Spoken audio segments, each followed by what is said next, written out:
আসসালামু আলাইকুম। আমি 2027 সালও যারা যুক্তরাজ্য ইউরোপ তনে হজ অংশগ্রহণ করতেছাইরা তারার লাগি একটা সুবর্ণ সুযোগ আমি জানাইরাম যে আপনারা জানেন ইতিমধ্যেই সৌদি সরকার একটা হজর টোটাল ডেডলাইন ঘোষণা করছে যে আগামী 3 মাসের মধ্যেও হজর টোটাল আপনার প্রি রেজিস্ট্রেশন সম্পন্ন করিয়া আপনি হজর প্রক্রিয়া শুরু করতে হইব। তো আমরা দেখতে পাইলাম আমরা বিভিন্ন এজেন্সি হল ইতিমধ্যে যার যার সেলফ প্যাকেজ ঘোষণা করেন। এই হিসাবে আল এহসান ট্রাভেল সিলেট যার বাংলাদেশ সরকার ও সৌদি গভর্নমেন্ট অথরাইজড হজ উমরা এজেন্ট, আমার হজ লাইসেন্স হইল 534, উমরা লাইসেন্স হইল 347। আমরা প্যাকেজ যুক্তরাজ্য সহ ইউরোপের সকল মানুষের লাগি জানান দিবার লাগি আজকে যুক্তরাজ্যর সাংবাদিক সহ মিডিয়ার লগে আমরা বইছি এবং আমরা জানাইলাম যে আপনারা যারা 2027 সালে হজ যাইতাছাইরা আপনারা হজ অংশগ্রহণ করার লক্ষ্যে আপনি আল এহসান ট্রাভেলসের সেবা গ্রহণ করুকা। আমরা প্যাকেজ শুরু হয়েছে যুক্তরাজ্য তনে বাংলাদেশ তনে সৌদি আরব তনে যুক্তরাজ্য, টোটাল সব টিকিট ইনক্লুডেড। আমরা প্যাকেজ সাফা টাওয়ারও থাকবা আপনারা 9 নাইট, মদিনা শাহজাহ মদিনা আপনার মাইসোনাল হারিতিয়া থাকবা 3 নাইট, হজর আগে 1 নাইট এবং আজিজিয়াত অবস্থান করিয়া আমরা হজর পরবর্তী টাইমে 2 নাইট আজিজিয়াত থাকবা। আমরা সুন্দর একটা প্যাকেজ আপনারা লাগে 5 স্টার প্যাকেজ ঘোষণা করছি। আপনারা আল এহসান ট্রাভেলসর সেবা গ্রহণ করুক। কত প্যাকেজ আর রেজিস্ট্রেশনের লাস্ট তারিখ এটা? আমরা প্যাকেজ 7,000 পাউন্ড তনে শুরু হইব। যারা আপগ্রেডেড আজকে এখনকার সময় আমরা অনেকেই এ গ্রেডর টেন্ট ডিমান্ড করি, আমরা যারা এ গ্রেডর টেন্ট চাইমু তারার লাগি এক্সট্রা 2,000 পাউন্ড লাগবো। আর আমরা কোয়াড শেয়ারিং থাকবো, যারা টুইন শেয়ারিং চাইবা তারার লাগি আলাদা প্যাকেজ, যারা ট্রিপল চাইবা তারা আলাদা প্যাকেজ। আমি যে 7,000 পাউন্ড প্যাকেজ ঘোষণা করাম এটা আপনারা কোয়াড শেয়ারিং হইব, এক রুমও 60 জন অবস্থান করবা।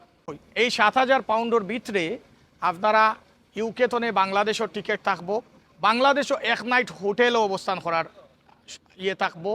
আপনি 1 নাইট এরপর ফ্লাইট হইব বাংলাদেশ তনে জেদ্দা ফ্লাইট হইব, জেদ্দাত অবস্থান করিয়া জেদ্দাতনে আপনার রিটার্ন ইউকের টিকিট থাকবো। আলহামদুলিল্লাহ আমরা বিগত যে 2026 সালও আল এহসান ট্রাভেলসের মাধ্যমে প্রায় 180 জন হাজি হজগমন করছে। আমরা সার্ভিস আমরা হাজিরা আল সাফা টাওয়ারও অবস্থান করছেন, আমরা হাজিরা মদিনা শাহজাহ মদিনা হোটেল অবস্থান করছেন। পরবর্তীতে আমরা যে প্যাকেজ আছিল আজিজিয়া অ্যাপার্টমেন্ট অবস্থান করিয়া হজ সম্পাদন করছেন। রেজিস্ট্রেশনের শেষ তারিখ বাংলাদেশ সরকারে এখন পর্যন্ত সেপ্টেম্বরও ঘোষণা করছে। ডেডলাইন 100% দেওয়া হয়েছে না, আমরা মনে করলাম সেপ্টেম্বরের মাঝামাঝি তারিখও শেষ হয়ে যাব। ইতিমধ্যে প্রি রেজিস্ট্রেশন শুরু হয়ে গেছে। আমি প্রি রেজিস্ট্রেশন এবং রেজিস্ট্রেশন শুরু হয়েছে হিসাবে এইবার দেখা যার বিগত সালও বাংলাদেশ প্রায় 79,500 জন হাজি অংশগ্রহণ করছেন হজ। আমরা যে কৌটা আসিল এই কৌটা 1,27,000 আসিল। আমরা শুনলাম যে সৌদি সরকার বাংলাদেশের কৌটা কমাই লিতে পারে, এর লাগি আমি শেষের দিকে অপেক্ষা না করিয়া আমরা যারা হজ যাওয়ার লাগি প্রস্তুত আমি আমার রেজিস্ট্রেশন এখনই সম্পন্ন করতাম। মানে এই বছর বড় হয়ে দাঁড়াইছিল যেটা হলো যে অনেকেই যারা ব্রিটিশ যারা বাংলাদেশ থেকে গিয়ে আবার এখানে আসে, আপনার কোনো হাজি সরাসরি সৌদি থেকে টিকিটে আসছেন?